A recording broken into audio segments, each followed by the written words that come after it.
I was sitting in my rental car on day 2 of my Dolomites trip, completely frazzled, scarfing down this sad squish sandwich I grabbed from a gas station. Outside, it was the kind of mountain view people fly halfway around the world for. But there I was, staring at Google Maps, realizing I just wasted half my day driving in circles instead of hiking. If you saw my last video, you know I made every rookie mistake in this region. My trip wasn't bad, but it felt like I was speed dating the Dolomites, swiping right on every viewpoint, but never actually getting to know any of them. So if I could redo it, I'd base myself right in 𝗙𝗪𝗃 for its convenience and charm and follow this exact 5-day itinerary I'm about to show you, the one I wish I had from the very start. I'm giving you my day-to-day plan, the hikes, the lifts, and the food stops to make your trip next level. The first time I came to the Dolomites, I saved Rasciesa for one of my last hikes.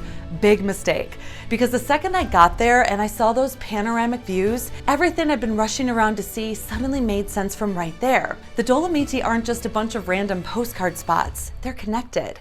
It was like someone just handed me this cheat sheet to the Dolomites, except my trip was on its last leg. If I could do it over, this would be my day 1.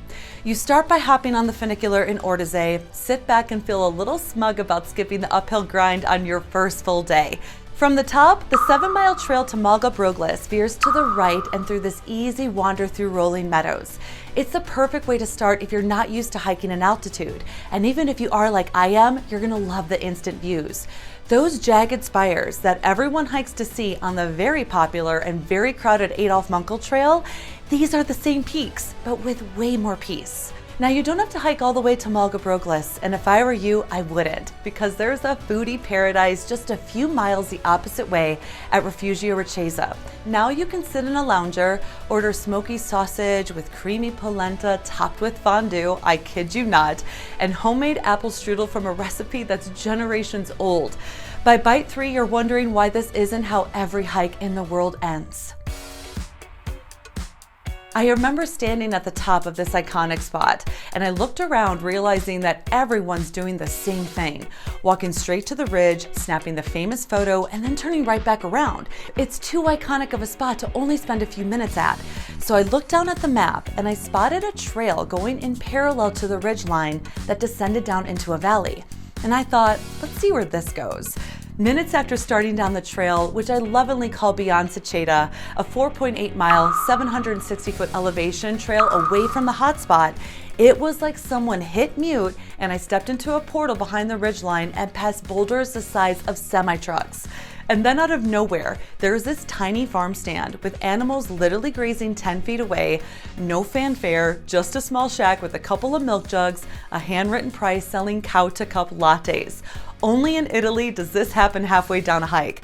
The last stretch down to Rifugio Firenze is this gorgeous rolling path where you can finally see the Rifugio perched way out ahead of you on this insane ledge. By the time I got there, I ordered sausage and polenta again, because at this point, that's my entire Dolomites food pyramid. And the cherry on top, after the pretty mellow climb back up, Seceda comes back into view. You get to see the most iconic ridgeline in the world twice. This place is ridiculous in the best way. Rolling green hills at 6,000 feet with the Sassolungo and 𝗪𝗪𝗪𝗪 peaks just towering in this playground of 450 kilometers of hiking trails, 600 kilometers of biking routes, more than 50 huts, and 7 gondolas. You could spend a week here and barely scratch the surface. The first time I came, I royally messed up. I tried to hike it. Hours of slogging across this endless meadow while feeling like I was getting nowhere. Now, I rent an e-bike, and I do it at Sport Gardena because it's right at the base of 𝗏𝗏𝗏, so you can take the gondola up, and within a few minutes, I'm in this high alpine meadow wonderland. The trail loop I love the most is the mountain bike 𝗙𝗪𝗏𝗏 hut tour. It's the perfect mix of distance and scenery without feeling like you've signed up for the Tour de France. 14.1 miles, 2,700 feet of elevation gain with options to shorten it at any time. Every turn gives you another insane view, and you can cover in a couple of hours what would take you all day on foot. Now, at some point when you're feeling a bit hungry, take a detour to 𝗪𝗁𝘁 hut. It's an adorable refugio with tables out front staring straight at Sassolungo, easily one of the best lunch views you've ever had.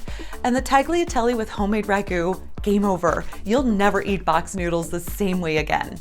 Then a couple hours later, after your e-biking legs are satisfied and you loop back towards the top, I highly recommend finishing the day with 𝗙𝗅𝗄𝗪 at the 𝗪𝗁𝗁 restaurant. It's this giant plate of fluffy caramelized pancake pieces, kind of like if French toast and funnel cake had a baby.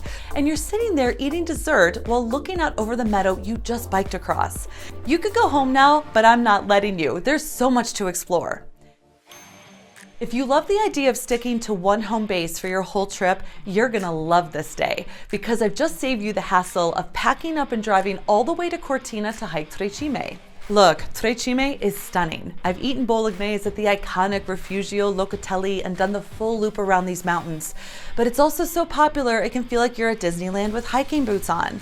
The Sassolungo group loop blows 𝗙𝗅𝗽𝗪 out of the water, the same jagged style of peaks, but with more space, more refugios, and way fewer selfie sticks. Here's 2 ways to approach it. If you're up for it, I'd go for the full Sassolungo loop starting at Passo Sella. It's a solid and satisfying day hike, 10 miles with 3,500 feet of elevation gain. Think a lot of ups and downs covering a lot of different terrain. One of my favorite parts of this hike is looking down and seeing Alpe d'Huez spread up below you. You're thinking, hey, I was just down there yesterday stuffing my face with ragu and 𝗙𝗅𝗄𝗪. If day 3 was the close-up, today's the wide shot. You see how connected this region is? You'll want to start this trail clockwise, so you hit Rifugio Frederic August in the morning. You don't just stop there for the view though. You stop for the fresh from the oven 𝗙𝗄𝗃, fluttering with vanilla cream or jam, served on a terrace that looks out at Sassolungo. One bite and you'll swear it's the reason to skip 𝗙𝗅𝗪𝗪 altogether. So here's where you get to choose your own adventure. You could keep going around the loop if you're feeling ambitious, or you could opt for plan B and turn back to the start to hop on the coffin lift, which hauls you 1,600 feet straight up to the Sassolungo notch and drops you at Rifugio Tony de Metz. And calling it a lift is generous. It's basically a tiny swinging metal pod that looks like it came straight out of a 1960s ski movie. Super tight quarters, creaky doors, moving so fast you have to run to get into it, and if it's windy, definitely adds a little extra spice to the ride. But at the top, you're standing in this wild notch, carved right into the Sassolungo peaks that are towering on both sides of you. So go grab a drink, sit on the terrace, and take in the fact that this insane view was basically a bonus round you didn't have to hike for. It's the perfect way to make day 4 exactly what you want. Either tackle the full hiking loop or trade miles for one of the most unforgettable rides in the Dolomiti. Either way, you're gonna get a big payoff. And if you're ambitious, maybe do both. By day 5, your legs have definitely earned a vacation from your vacation. So instead of strapping on boots, you're swapping trail dust for fluffy ropes. Because in the Dolomiti, wellness isn't just a luxury add-on, it's part of the culture here. People hike hard, ski hard, and then they recover just as hard. That's where the Adler Spa Resort Dolomiti comes in. This isn't just a hotel with a spa, it's a full-on wellness wonderland right in 𝗙𝗪𝗽𝗪. We're talking 9,000 square meters of pools, saunas, steam rooms, and quiet spaces where you can just melt and forget what day it is.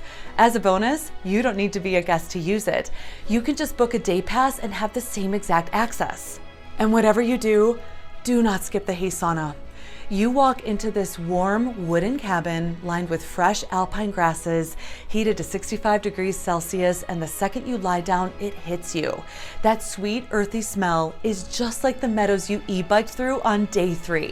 When you experience the Dolomiti this way, you'll realize that you're soaking into the magic of it all. I've linked every AllTrails map, rifugio, weather, lift information down below so you can plan the exact trip without the stress. And if you're planning your own Dolomiti adventure, don't stop here. My full Dolomiti playlist is packed with trail guides, insider tips, and all the wish I'd known sooner lessons that would have saved me so much time and hassle. Click here to binge watch it all. Happy trails, explorer, and I'll see you out there.